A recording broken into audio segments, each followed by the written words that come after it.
Good afternoon and welcome to the November edition of Austin's Software Cooperatives. We're getting into a new book this month called The Blocksize War. We figured that this book is going to kind of be good at the intersection of democratic processes, protocols. We were talking about that in the last book, software, so on and so forth. I've gone through this book a couple times, recommended it to people. I also found that it's, I guess, because it's pretty niche, some people may not make their way through it. On the technical side, has a bunch of technical things in here. And this book is about Bitcoin, if you didn't know.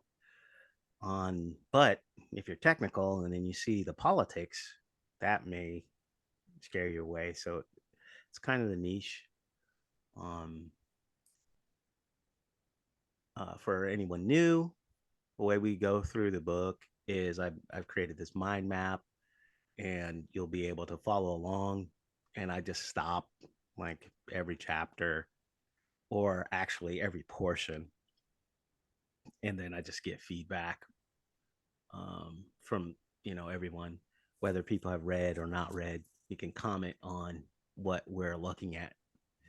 And it seems to work pretty well for everyone involved. We do upload this to YouTube when we're done, maybe like a month or two in the future.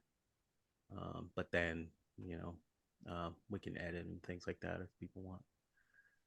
So let's get into here. I will say from the outset, my comments on this book, my overall view of this book is that this is from a programmer's point of view. When thinking about Bitcoin, struggling, what in the world is this thing?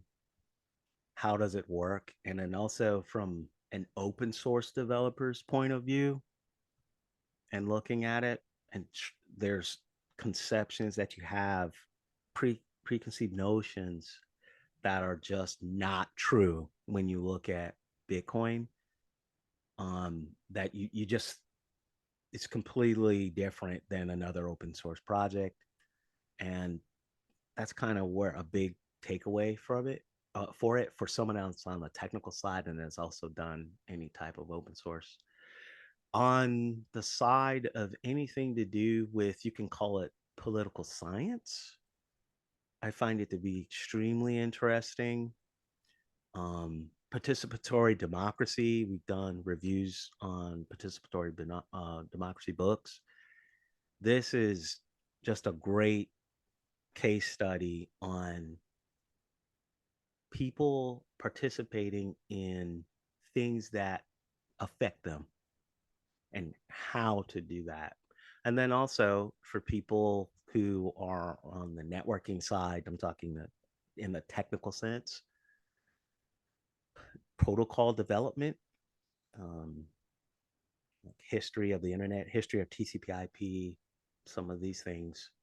You may know some of that history, and then looking at the protocol here and how it was developed, it's a completely different dynamic. Um, it's not just fork and then there's no penalty. That's one of the big takeaways from the book. So it's quite interesting. Um, so all of these things can apply to, I want to say, political science, applied political science, participatory democracy, trying to get people involved, incentivizing people to be involved, different ways of voting, different ways of doing democracy. And then, I mean, that's a big change here. And then, of course, people that want to study economics, it's quite interesting as well to see um, the implications of trying to make a monetary system and reason about the incentives there. Monetary system, just what money is we can talk about it, but it's kind of a little bit outside the scope of the book. They talk about it, they fight over it, but you'll have to read way more in order to really get a strong understanding of what money is. So that is part of the war that's happening here. But you will have some good takeaways that can make you have maybe some different perspectives. So, anyone have any questions so far?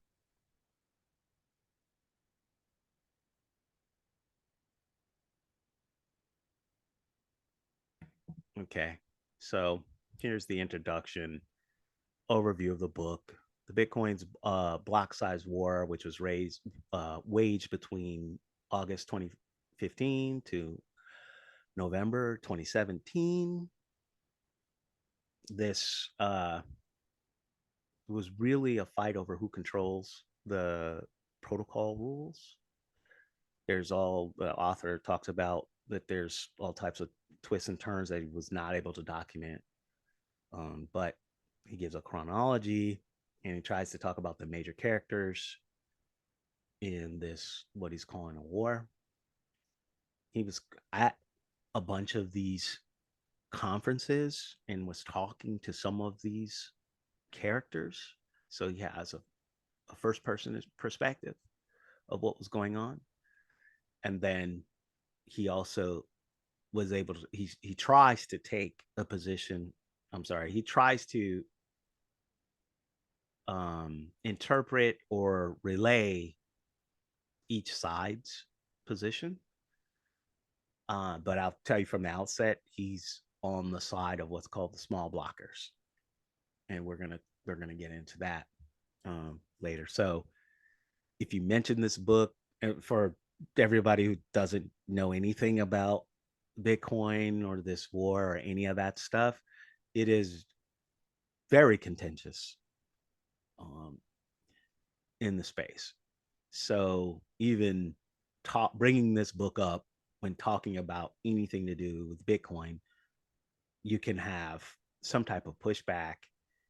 But definitely, if you go outside of the Bitcoin circle and go into what Bitcoiners call crypto, you'll really get some pushback.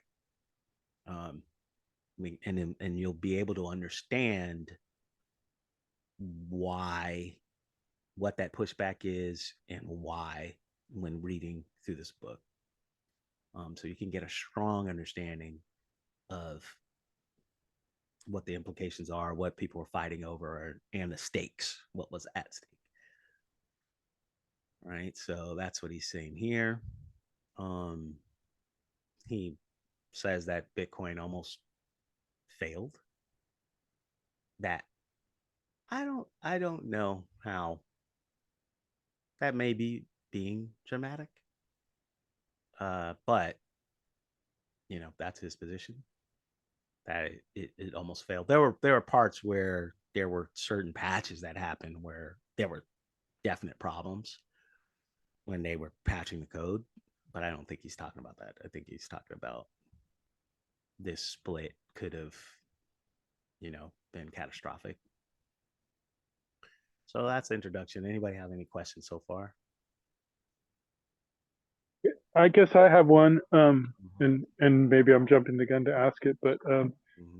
so the general take I got was that there's the big blockers and the small blockers, and in the end, the small blockers won, but the catastrophe would have been if they would have gone the route that the big blockers were advocating for, which sounds like it would be the more corporate route. Is that just is that kind of a basic understanding, or am I on the right foot? Yeah, I think the author may say, I mean, he's on the small blocker side. Yeah. The author may say, I don't know if he would say that'd be a catastrophe. He may say the whole thing would have just failed Oh, I if it see. went So it on. wasn't because it was. the catastrophe wasn't because they were on the border of going the direction of the big blockers, but Right. there's Yeah. something more at stake. Yeah. I mean, we're gonna get into maybe in the second chapter, we're gonna get into talking about soft forks, hard forks, all this other stuff. Mm-hmm. And um any of that stuff implemented in the wrong way is catastrophic. I see. And yeah, I mean economically catastrophic to people who are invested in all this stuff. So that could be one point, but he may, you But is know, it a battle between like decentralization versus more centralization? Is that the basic it, thing at stake? yeah, the on the small blocker side, it is, and I would say from the author's perspective, the small blockers are for more decentralization. That's how they're going to characterize it. The big blockers are going to say that they're also for more decentralization. So they're going to say that. Oh, But that's kind of like the key. That's like the lingo that you need. I mean that's sort of the ethos of right. the frontier that everyone thought I was mean, to take amazing. a yeah, to take a step back. I mean, you've heard a lot of these buzzwords said. You've heard the buzzword blockchain, and Yeah. you've heard a bunch of other that they're borrowing the idea of a network that's not controlled by anyone. So that would be decentralized. But Uh-huh. you'll find if you research into when somebody uses the term blockchain a lot, they're using it because they want to they want to have the properties of something that is not censorable, no one can stop it, all this whatever. It's not controlled by the big corporate, but yet it still is. So Hmm. that's the that's the nuance. So there are plenty of word games to, and in my experience, the word decentralization is meaningless when you get into this level. You have to define what you're talking about in order to in order to make sense. Because anyone can say, "Oh, it's decentralized." Yeah, there's 12 nodes running across the planet. It's decentralized, and they're run by big businesses, right? And so that would be federated, is what somebody who would be like a small blocker, they would be like, hey, that's not decentralized. But to them, they would be like, well, it is decentralized because it's a company in another country that is Or, running it. And or so distributed versus what decentralized really meant. I take that view. This you'll find, and I know Taylor, I mean, we've had these discussions um based on other views. There's a book called Protocol, how power, I think the subtext is how power continues in the world of decentralization. And that author takes the view that distributed is what people really want to mean when they say decentralized. And decentralized could mean like DNS is decentralized, but it's really federated. I mean, it's really a hierarchy, whereas distributed. But in this world, nobody says that. They want to use the word. They just want to fight over the word decentralized. They're just gonna talk past each It other. Is what I'm seeing.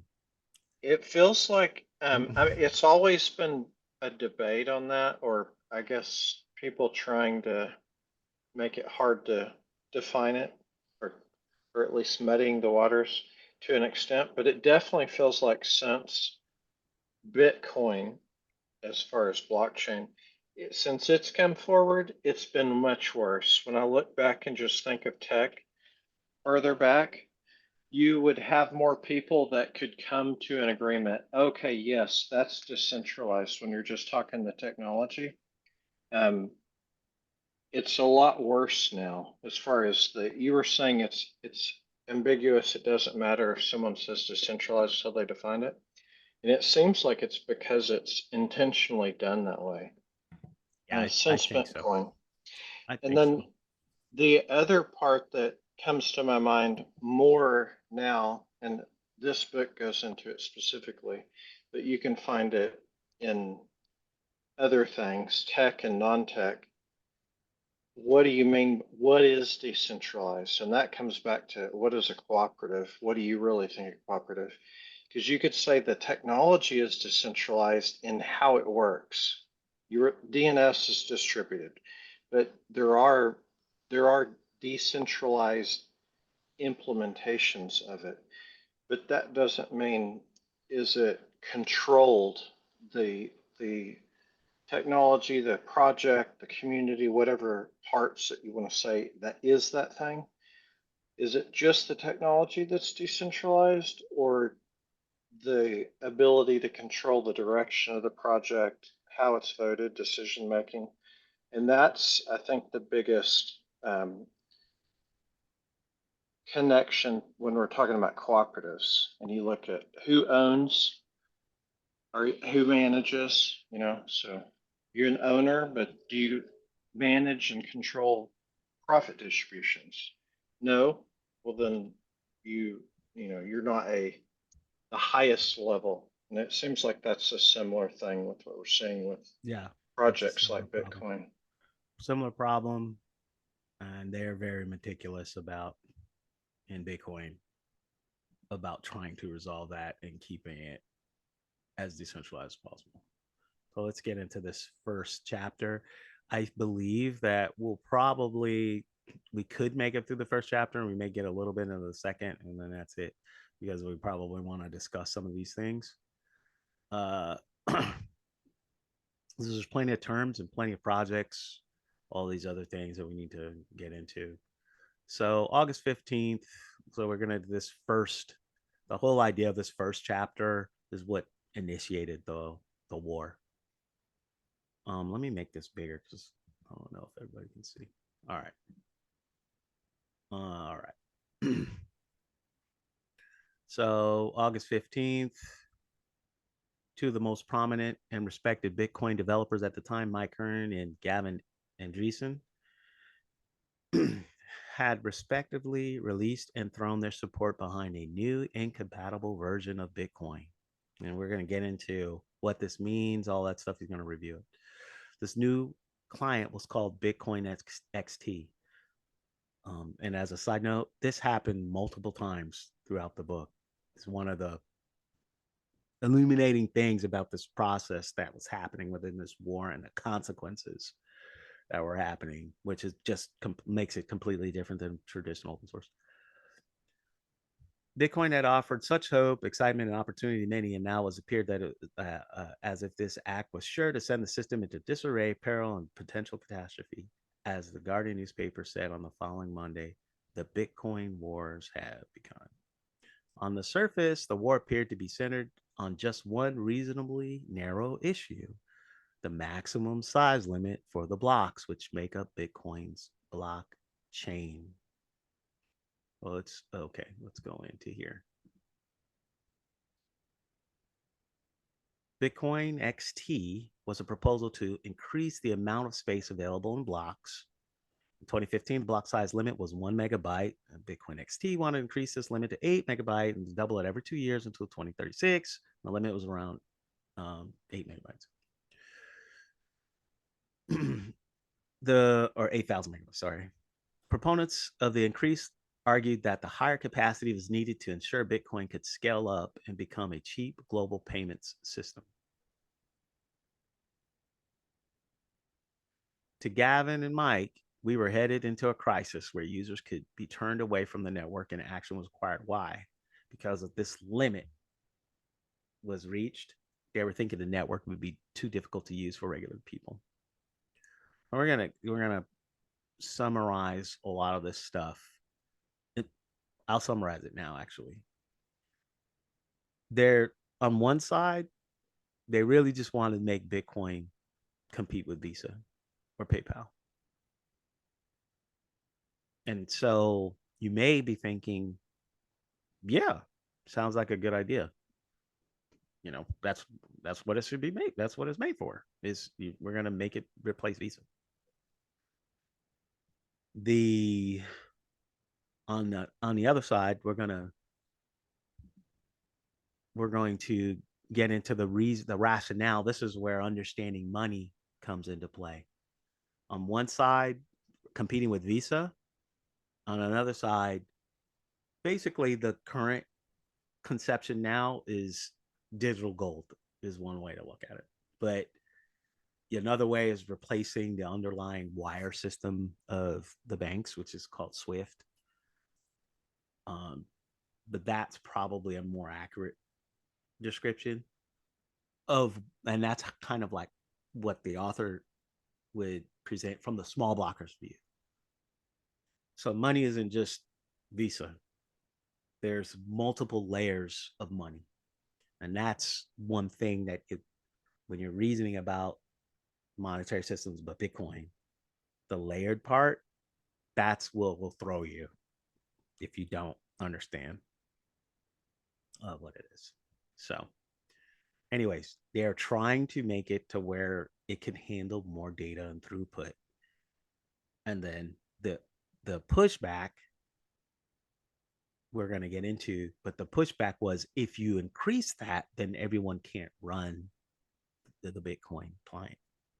So now it's not going to be decentralized anymore. So let's get into that.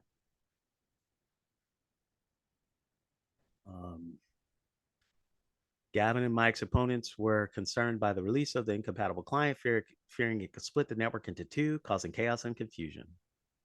Right? So here's what the author is saying. So it's Jonathan Beard, by the way, is the name author. Here's what the author is saying were the real issues. So there's four. The level of block space available in each Bitcoin. We said that. So essentially, whether the eventual state should consist of surplus capacity available in the blocks or consistently full blocks. We'll talk more about that later. All right. And the blocks are what hold these transactions that, people's transactions. How to modify the rules of the Bitcoin protocol. This is real important. Whether the rules on the validity of the Bitcoin block should change relatively easily, or whether they should be more robust and only change in exceptional circumstances with broad support from all interested parties. This is what we're going to be talking about a lot. The significance of the nodes of ordinary users. This here, when people, especially devs, open source devs from the outside, whatever, that aren't really looking at how the protocol works and all that stuff, a common misconception is, what we know what the miners are. There's someone somewhere with a lot of power mining up Bitcoin, and then they sell it or what have you. But what people don't know is there's a such thing as a node. And what is the significance of a node? Regular people running a node. What does that mean? Is it meaningless? There are people within the space that were saying, yeah, it's meaningless. You're not doing anything. And they got a rude awakening. But this book talks about that. So they're called validating nodes. The extent to which, if any, validating nodes of the ordinary end users had a say in enforcing Bitcoin's protocol rules. Time preferences, whether Bitcoin was like a tech startup which could prioritize gaining market share in the short term, or if it was a long-term project, a new global money, and one should think decades ahead when making decisions, or whether one should look decades ahead. But in the beginning, most focus was on block size limit, right? And the community all said 1 megabyte was too small. And there was no consensus on what it should be or how to change it. This here is quite important. The opening move in this war was made by Mike and Gavin, part of a so-called large blocker camp in the conflict. They had to make the first move. After all, their opponents were in favor of the status quo. Right? So he's being, I'm saying, generous and saying they had to put something out there, which in the end ended up being radical in order to get the conversation started. Right? Okay. So any questions so far? Any comments?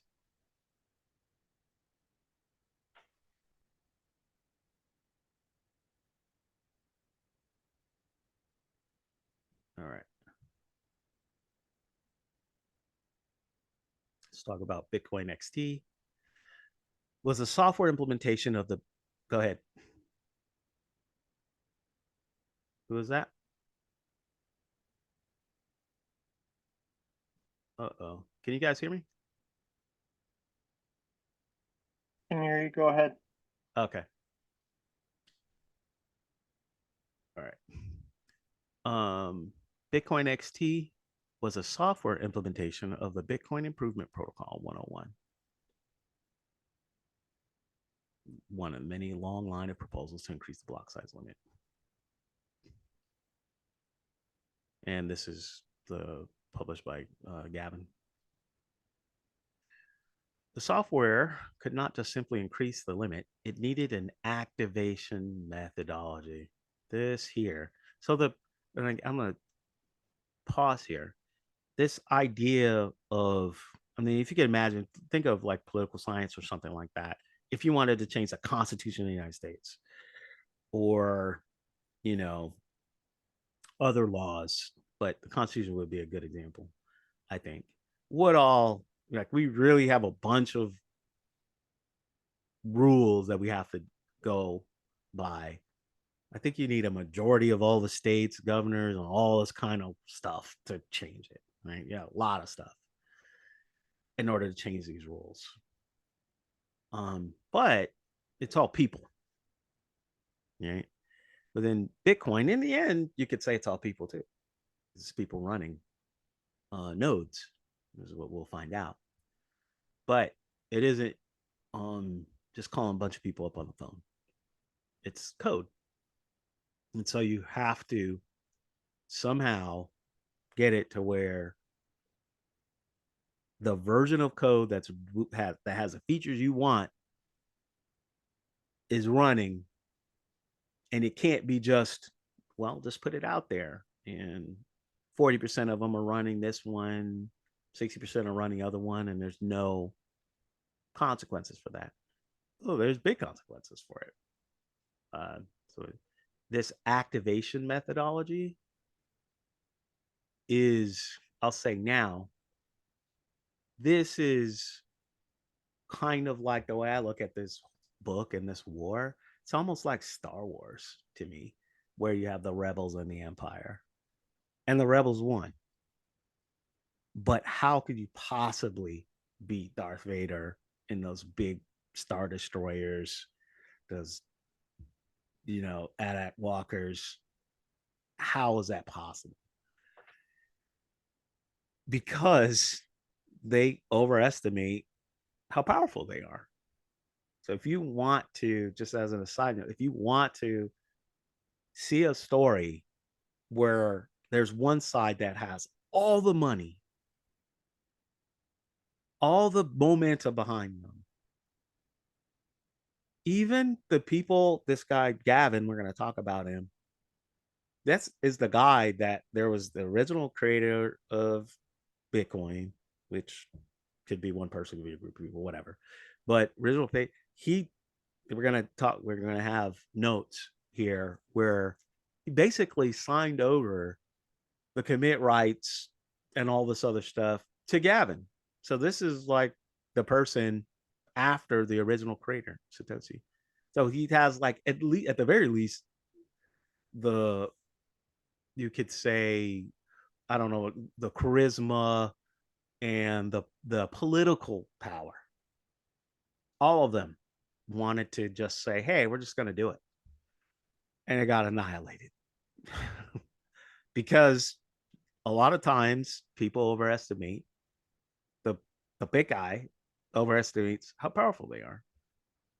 And um the essence of, I want to say, protocol development, if you make something that you want to have a set of rules that you have it malleable to a certain point, but you're like, hey, we want to do it kind of like a constitution, what have you, you want to make it to where it's not very malleable. because of the problem of power centralizing and trying to manipulate and being incentivized to extract everything and exploit. So this story is a great example of the small group beating the big group, and it all centers around this activation methodology. So let's talk about the activation methodology. The chosen activation methodology in this case consisted of a flag day and a miner signaling threshold. The earliest activation point was January 11th, 2016, around 5 months away. In addition, the activation required a vote from the Bitcoin miners. The miners would be required to signal inside the blocks they produced that they had upgraded for the proposal. If 750 blocks flag support in any 1,000 block rolling window, the upgrade would activate.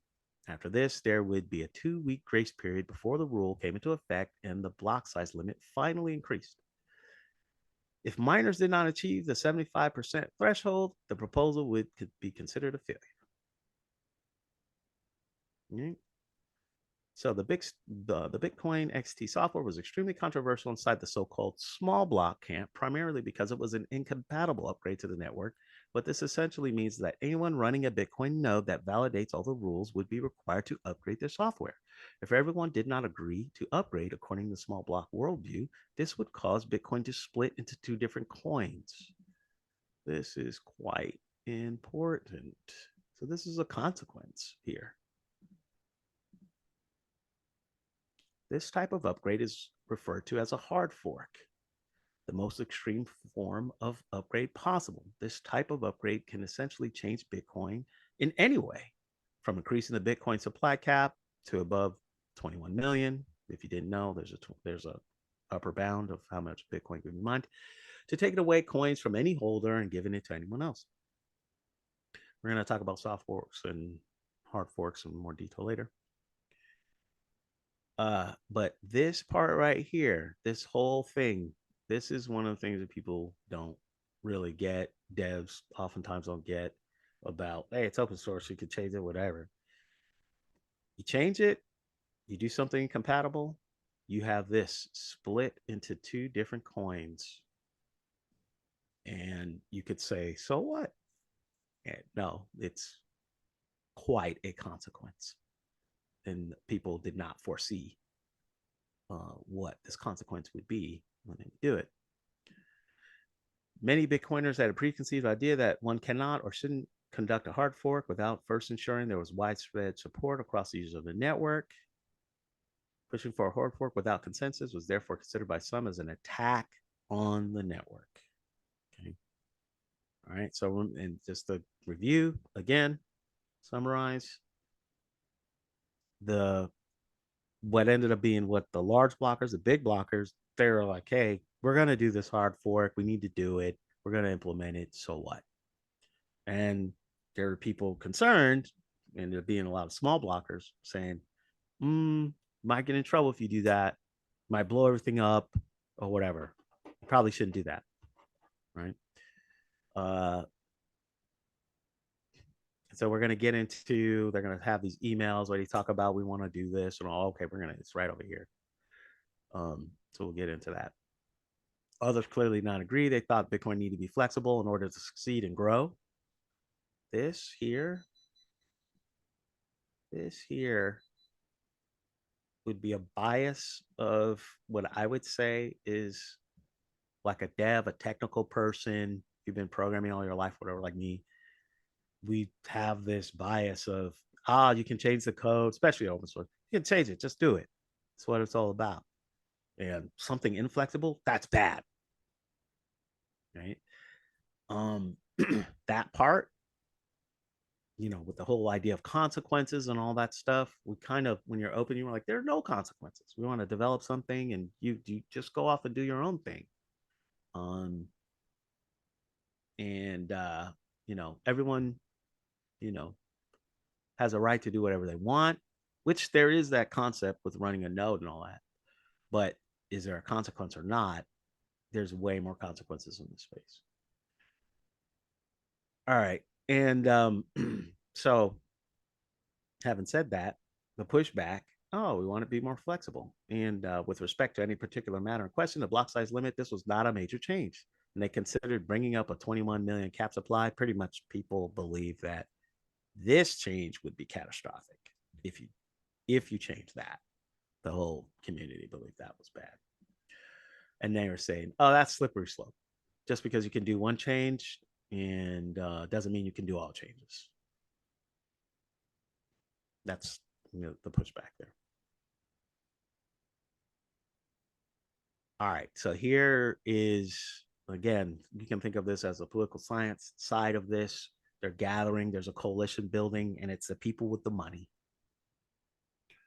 So just 9 days after release of Bitcoin XT, there was a letter of support published by some of the largest and most significant companies in the industry. Our community stands at a crossroads. The debate. This is the letter. The debate about which path to take has, by and large, been a healthy one, and we have not interposed our own positions or interfered in the discourse until today. Our involvement has consisted of listening, researching, testing. We believe that the work is complete and the time to communicate our view in a clear and transparent manner. After the lengthy conversations with core developers, miners, and our own technical teams and other industry participants, we believe it is imperative that we plan for success by raising the maximum block size. We support the implementation of BIP 101. We have found Gavin's arguments on both the need for larger blocks and the feasibility of implementation while safeguarding Bitcoin's decentralization to be convincing. BIP 101 and 8 megabyte blocks are already supported by a majority of the miners, and we feel it's time for the industry to unite behind this protocol. And here's some of the people: BitPay, Blockchain Info, Circle, which this now you may have heard of stablecoins. This is a major player in stablecoins now. KNC Miner, ItBit, BitNet, Zappo, Bitco. Um, the letter further inflamed the situation. Bitcoin was supposed to be a grassroots, bottom-up, user-driven fashion. Changes were supposed to be done that way. Lobbying from the top down by large corporates undermined the whole point of Bitcoin. So there's a small block for skinning in.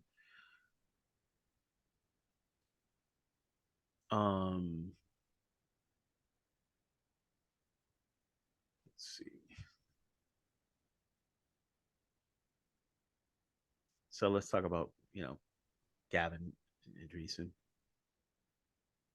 In December 2010, Satoshi left the project. After this, after this point, Satoshi no longer contributed to the code and stopped making forum comments. Gavin explains how, in his mind, he took over as the leader of the project. Over time, this is him talking. Over time, Satoshi trusted my judgment on the code I wrote. And eventually he pulled a fast one on me because he asked me if it'd be okay if he put my email address on the Bitcoin homepage. And I said yes, not realizing that when he put my email address there, he'd take his away. I was the person everyone would email when they wanted to know about Bitcoin. Satoshi started stepping back as leader of the project and pushing me forward as a leader of the project. So this person is getting a lot of political power at the point. So any questions so far?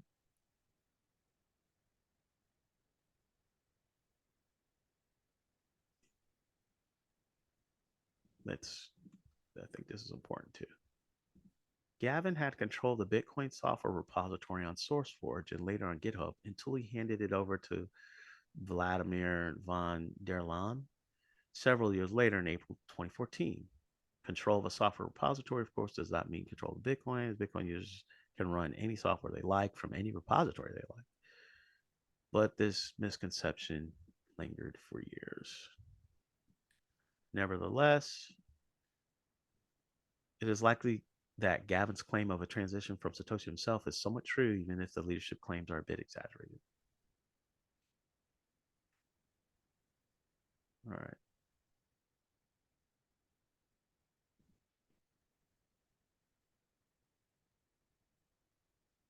So a little bit more about Gavin.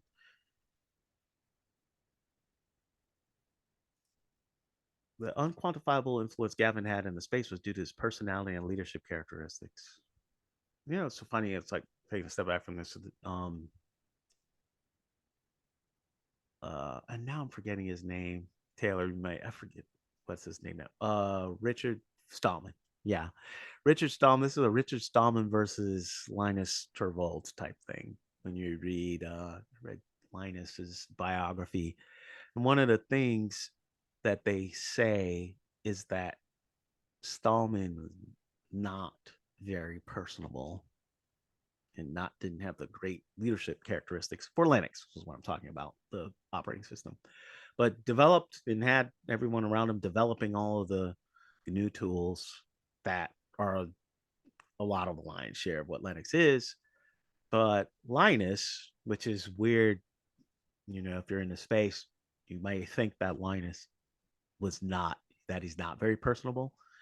But to my understanding, he's much more personable than Richard Stallman. And so, at least in the biography, they contribute that to being why Linux actually was able to take off a bit more than when Stallman was the driver. He was he was definitely more charismatic when you look at him, communicating and able to go across maybe more groups of different types of groups of people. And then he was very responsive. If you look back in especially the first, I don't know, 15 years on mailing list and stuff, interacting with large numbers and trying to bridge. So I think that tied in with a lot of it. Mm, yeah, Pragmatic too would be a big part. So when you're coming in and trying to find, seemed like he'd be trying to find a path to a middle ground, even if he's saying, no, we're not going to do this proprietary thing, but let's see how we can extend to support you. Versus Stallman would just be like, no, you can provide, follow our rules or we're not listening. yeah, yeah. Seems like there's a dynamic here with this guy. Um, so I like to say, what is key to understanding Gavin's role in the community at the time is his personality and his public forum posts and at events. He came across as patient, thoughtful, calm, and pragmatic. This was in stark contrast to some of the other developers who were sometimes regarded as being intolerant of those with weaker levels of technical knowledge or preferred to remain behind the scenes. Gavin also contributed significantly to Bitcoin in the first few years. 2010, Gavin purchased 20,000 Bitcoin for $50. He then created a Bitcoin faucet or website to give away the Bitcoins. All the people had to do was complete a CAPTCHA, and then they would be sent 5 Bitcoin. In case you don't know, Bitcoin's about 100,000 now. Just giving away 5. It's just wild to think about now. Gavin was very much the key person in the space, and in this context, it's in this context that one should judge Gavin's decision to throw his support behind Mike's Bitcoin XT. Mike Hearn, again, basically, this guy was more like a traditional dev, not very in the public. Interesting here, though, he was also an early Bitcoin developer, having first started working on Bitcoin as part of his 20% free time project at Google. He also worked on another, like this Bitcoin J, a Java library for working with Bitcoin protocol.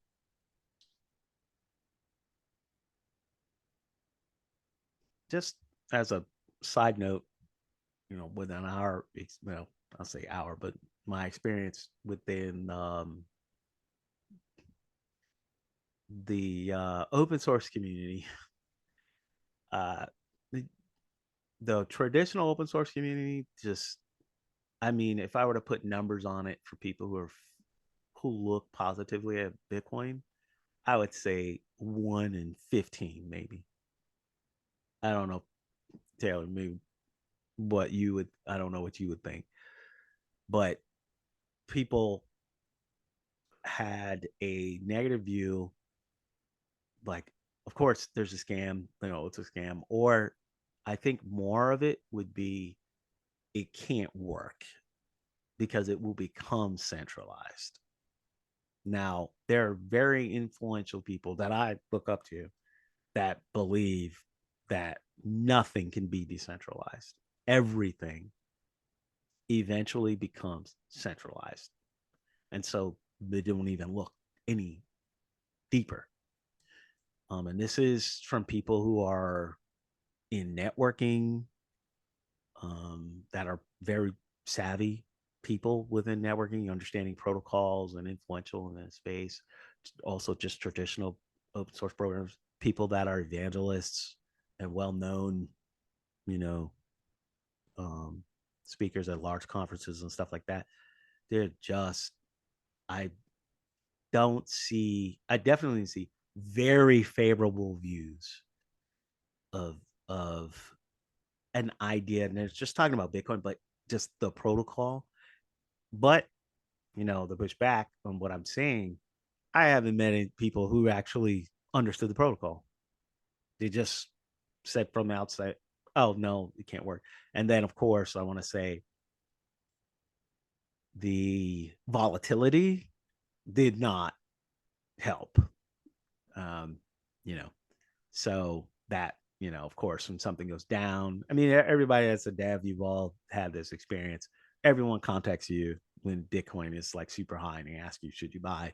And then, of course, when it crashes down, everyone's sad and all of that stuff. And they're asked why, like as if the technical side is why it crashes or booms, like as if you're supposed to know. Um, but I think that doesn't help. But and I'll add into this, generally speaking, the community within open source is, my characterization of it is it's hostile to money. It's inappropriate to talk about, just forget about Bitcoin, crypto, whatever. Going to an open source conference and saying, look at my startup and how much money I made is completely inappropriate. It is frowned upon. So it's interesting, and it's going back to this 20% free time, Google, and this space here. I I want to say all of those things I brought up that affects the community. What I would say is the larger open source community, and not just because Bitcoin is open source doesn't mean that. Of course, it's part of the open source community, but I'll say it is a very small niche component of the devs. So it's one of the reasons why I think this book's important.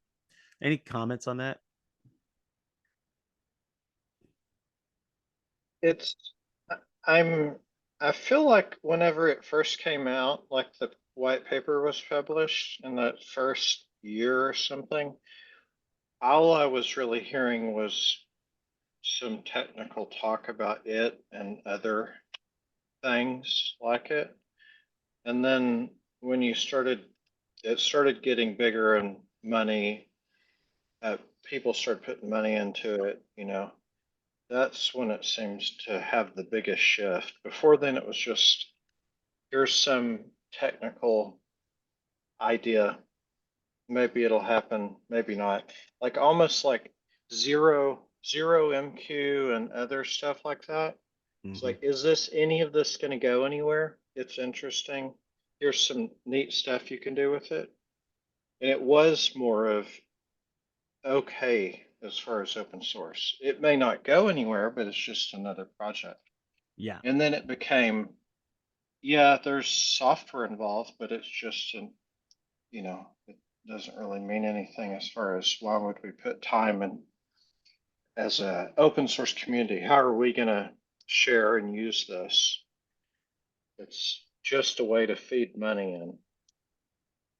And I think it was perception of that just overwhelmed. Yeah.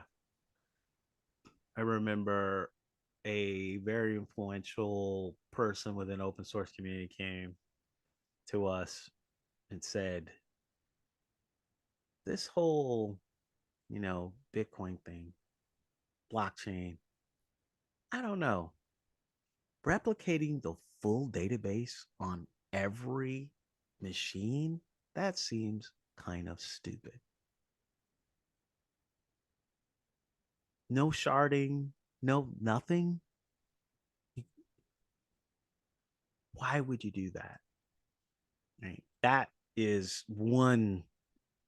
So there's a certain level of technical expertise that argument was compelling to me. It makes you, oh well, let me go. Is there some way? Now there's an answer for that, but it's a it's one of those things. If you don't dig deeper into the protocol and the why, then you as a dev, you will be like, oh, I can optimize that. I don't do this. I optimize that. Everybody that comes into this that says I'm going to optimize it without doing some trade-off, which means less decentralization, they can't. Everybody walks away and says no. It's already basically perfect. You can't do anything to make it any better. But you wouldn't know that if you're coming from somebody like me. I've been doing database all my life. I look at them like, oh, these guys are doing database, whatever. Let me go look, right? But you don't understand the trade-offs and why they're there, then you'll never you'll just be like, yeah, they're playing with something over there that's just gonna fail. You won't really get it. And that's why I think a lot of on the open source side or closed source, multiply it by 10. Like I believe they don't have a chance. The open source side, where you have a lot of debate and everything code is all out there, you still have this kind of chip on your shoulder where you kind of think, oh, it could be optimized. This is, you know, they're not doing it right. And because you don't know the trade-offs and you don't know the consequences of the trade-offs, so it makes you not want to actually look any deeper. You just dismiss it. That's one of the reasons why I think there isn't 50,000, 100,000 people, open source devs working on this, contributing to different layers and doing all this other stuff. They're all, have been, this could be done better, and they go and do a different thing, and it ends up being basically a startup and a scam, as in my opinion, when you go a different route. But um, you know, it's kind of like that's kind of where the importance of this book and the political science of it and the trade-offs and all that, where I think is very important. That's definitely where the authors come from. I uh think when you're saying as far as they go off and they get into something that's a scam, I think that's part of the problem, that either you have people saying we're starting a blockchain or a crypto project or company or startup, right? And a lot of them are scams, and they've been seen as scams, and lots of people are big money where people are literally trying to scam stuff or exploit and take stuff away, and it starts to look and feel more and more like, okay, there's a bunch of pyramid schemes around here. Is there anything at all valid? You may have someone that's interested enough in lots of technical things that they go, oh, look, here's a professor and a bunch of people, and they started their own little thing. It's not doing anything as far as like money, but they go, well, that looks real, but it's just an academic type of thing. And so that, I think that just overall feeling is just there, and blockchain, crypto, Bitcoin, that whole stuff, and people don't even think about it as a serious anything. There's no reason to look at it. If you're going to do it, you're trying to make quick money. That's it. yeah, that's really, and it requires digging deeper, which this book doesn't really do it. But as far as like what's a scam and what's not a scam kind of thing, I just don't, the book would, go way off topic if it did it. But um yeah, so here's some controversy here, and we're at 8, but let's do another 10 minutes, try to get through the chapter. Some controversy here happened where basically the Bitcoin subreddit started censoring people and started saying, hey, you're talking about this other weird fork. We're not going to let you do that anymore. And it upset the big blockers. And so this was important because the whole idea of censoring and all that stuff seemed opposed to this view of I can run whatever I want on my node. Why can't I talk whatever I want in the forum?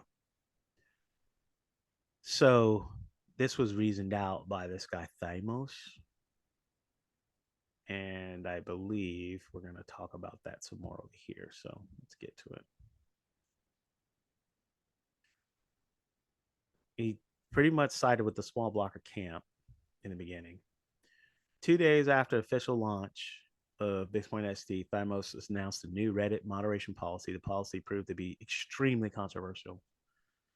He basically had this big post here. This is it. So basically saying the client simulated a large increase of the number of posts, blah, blah, blah, all this other stuff. And he says the definition of Bitcoin is being changed with this version of the client, and therefore it's not Bitcoin.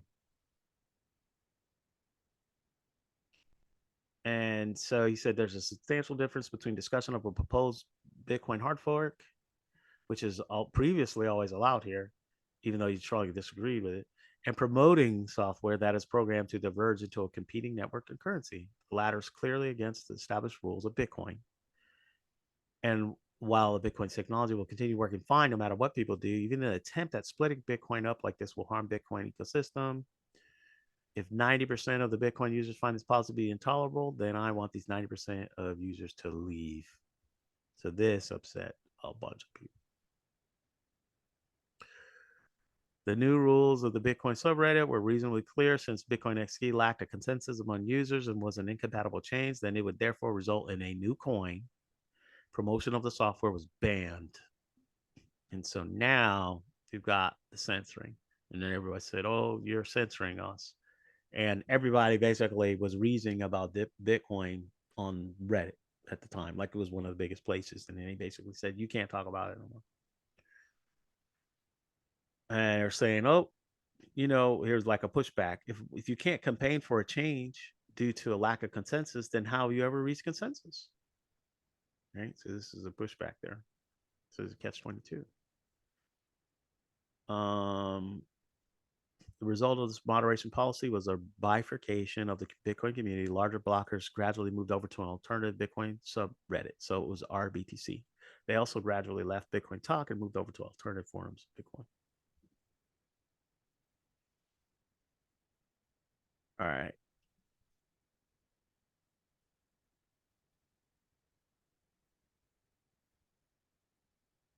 Create a new Bitcoin.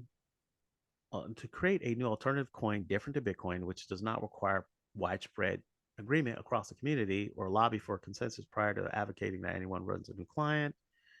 These are two potential paths to choose from, like allowing that, or and only if widespread consensus is reached would users run the new client, and then the new coin would become known as Bitcoin. So it's widely understand that the failure to comply with one of these two paths can cause a dirty and messy split. So this is what ended up happening. And so we'll get into that. Let's see. We get through all of this. Yeah. So we got through the whole thing. This first chapter and us talking about everything is probably a good place to stop. If there's any comments, let me know. And yeah, it's 8:10. So like to kind of to wrap up on this first, it's of course talking about this and bringing everyone up to speed on protocols, why this applies to like what we normally talk about in here, which is kind of this democratic process. How do you reason about it within software? What is a protocol? how do you create one? Of course, we're going to talk about that later and how it was developed. And this idea of consequences. So I'm from the dev side. We're not used to thinking about consequences as far as open source, consequences of forking. This coin split, we're gonna you're gonna figure out in the later chapters. It was there was a big consequence. Some people made a bunch of money, and some people lost a bunch of money, and the incentives basically made the large blockers say, let's not do that again." And then funny because then they did it again, and then they did it again, and they said, we're not doing that anymore. One of the reasons why this book's important right now is there's kind of, it's not to the extent of this, but it's kind of going on right now in Bitcoin. There is a uh, not a hard fork, but a soft fork, and there's some contention about things that are going on outside the scope of this book. Is totally different, not as big as what's going on here, but big enough. And so people are starting to revisit what's a soft fork, what's a hard fork, and all this other stuff. So it's very appropriate that we talk about it and review the book. Does anyone have any comments before we close?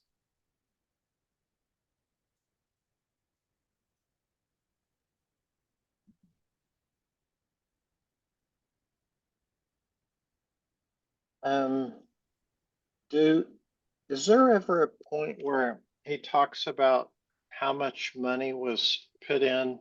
You were talking earlier about the I don't know. I guess they refer to David and Goliath and other stuff. Small group against Mm-hmm. a large group, and I know he talks about money, like how much was put in by the large blockers at various points, but I don't remember if there was ever like a total. Um, it they're gonna go into how it grows in the price, but it ends up being, if someone you saw Gavin, he bought a bunch for like $50, and then they're gonna talk a little bit about Silk Road and other things that are make the price go up or people are using it. They don't.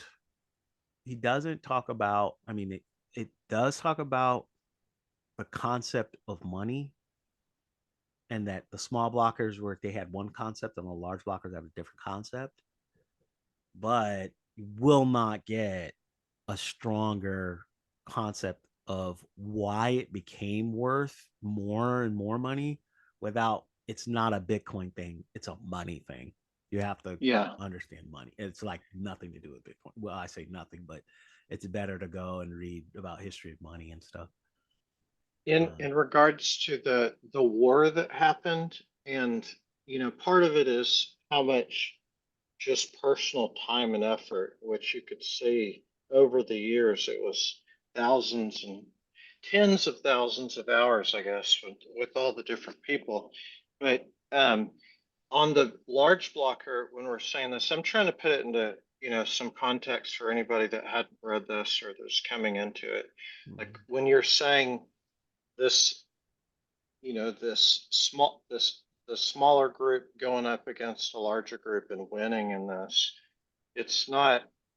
I know it's at least the large groups monetarily Yeah. trying to win this war. It's hundreds of millions, it seems like, that it was dumped into it over the years. Like Yeah. it's an enormous amount. So So, when you're yeah. looking at that compared to how much, even if you had thousands of individuals that were trying on the small block, putting time and everything moving forward on this, it's just the scale is pretty wild to see. Because normally when you think, okay, someone's putting hundreds of millions of dollars, they're going to win. That's it. That's what you They're think. going to Yeah. win. Yeah. Yeah. So the dynamic on that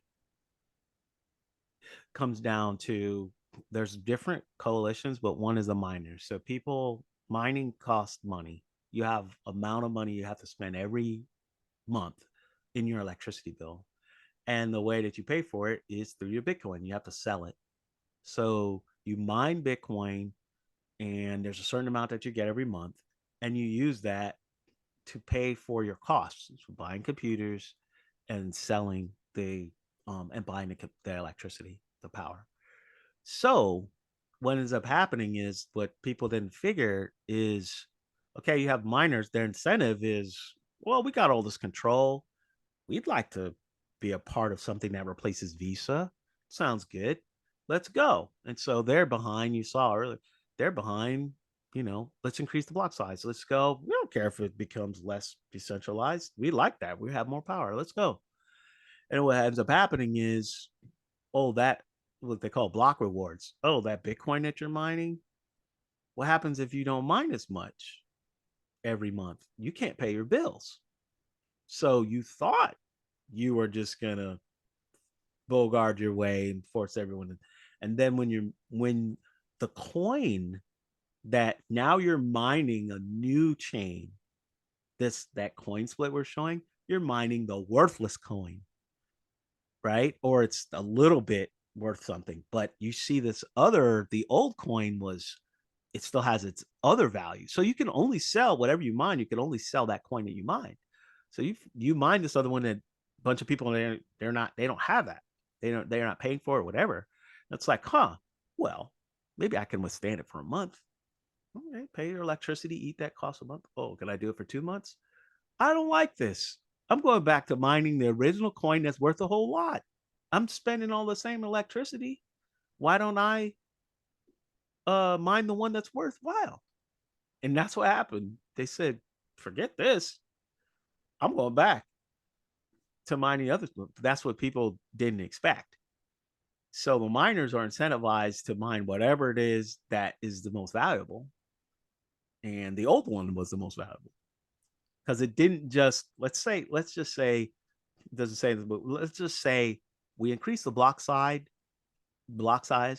And then today we're replacing Visa with all the amount of profit Visa makes. We're replacing it today, instantly, on the new coin. The old one doesn't replace Visa. New one does. Everyone has it on their phone. Everyone can use it. Let's go. Well, maybe in that case, but absolutely not is that going to happen. First off, the small blockers, and again, going forward to the book, they're like, you guys are smoking crack. You can't beat a centralized database in speed. You'll never beat a centralized database in speed. Why are you even trying to do that? The whole thing with the banks, they don't upgrade their system because there is no competition. And if you try, they'll upgrade and make it even faster. So you will never be able to beat them. So they were like, there's no way to go down that road. You will never, ever win. The thing is defeating them by saying, we're going to kill all these fees and all these middlemen and all that. And you can make another layer on top that's fast. But forget about trying to make it decent. But the miners and all that, they had dollar signs in their eyes and they're like, well, we're going to try. And it's like, well, it's not. The point is, it's not free to try. It's going to be painful. You lost a month's worth of work. You lost 2 months. And then you don't know if their miners are not all a monolith. Some were like, well, I'm going back. Ooh, I'm making more money this month. I'm incentivized to betray all the rest of you. I'm going back to mine the original coin. And the rest of you are going to mine. So I'm going to, guess what? I have all this power, all this hash rate power. Oh, you guys are not mining? Oh, I'm going to eat up all the coins you would have mined. Thank you. So, no, it's like a prisoner's dilemma situation. Like, to betray, you get paid more. So they had no chance to win. And the small blockers were telling them, you probably shouldn't do this. And then they just started saying, you know what? Don't tell them. Let them fail. That's what they did. It's kind of funny. It's interesting with I it feels like because it was originally set up where the control was decentralized, it allowed this situation to even occur, right? Um, where you have people that have lots of money, you should be able to hire people that are like super smart. Like that's That's what not they just I thought. have a lot of money, right? Yeah, that's In what they any thought. business, you have a lot of money, you hire the best people, Google hiring all the scientists. It's fine, except for when you're trying to go in and change something where you don't have control and there's no way for you to instantly, like you said, take control Yeah. and make that change. If there's consequence, you can do change. If there's consequences and you're in a prisoner's dilemma situation, basically, if you have a coalition and people who are incentivized to break the coalition get paid more, right? So prisoner's dilemma to review, hey, if I rat on you, I only get 1 year. If I don't rat on you, I get 10 years. If you rat on me, you get 1 year. But if you don't, you get 10 years. But if we both don't rat on each other, then maybe we only, but we'll get 2 years if we both don't, right? But we're incentivized to be, I want you to not rat, go to jail, and me to rat, and I get the least amount. That's what I want. So I want to act like, hey, everything's all good. Let's not rat on each other. And then you rat. You're incentivized to behave that way. It's basically a problem. It's like almost an unsolvable problem. So when you're in that situation, that's what the miners were in. And they're like, uh-oh, I don't like this, right? So it's kind of funny that they were warned that that's going to happen. It's like, so that dynamic, without that dynamic, you have regular open source. I'm going to fork your stuff. We're going to have a brand new name for it. Big corporation says, whatever, like think of Jenkins, like whatever, we're going to go ahead and do this. And it's kind of like, well, the whole community is against you, so you better not. But there's not really a big cost. Amazon, whoever else, just fork your stuff, take it, put a new name on it, destroy you. That kind of thing. Not so with this. So that's the dynamic for it. And if you have a little experience with these communities, you're gonna be like, whatever. Get the smart person. Get the person who runs everything. Gavin, whatever. Destroyed. Just no, it doesn't work that way because of the dynamics. It's interesting looking at this. I know that, as we go on the next few reviews that we do, as we'll get further into it, but I would like to see how applicable the decision making and the setup is for stuff outside of this technology. Yeah. Because we're talking, why are Protocols. we talking about it for the co-op and everything? Yeah. So, and you referred to constitutional changes Yep. earlier. Yeah. I mean, imagine it's a thought experiment more than anything, but if the U.S. government was literally set up like this with the protocols and the control changes there, like at least theoretically, it feels like you wouldn't be running into some of the problems. It would be a lot harder to get there. Of course, you have to have the original stuff set up well. Yeah. Does This anybody else have comments?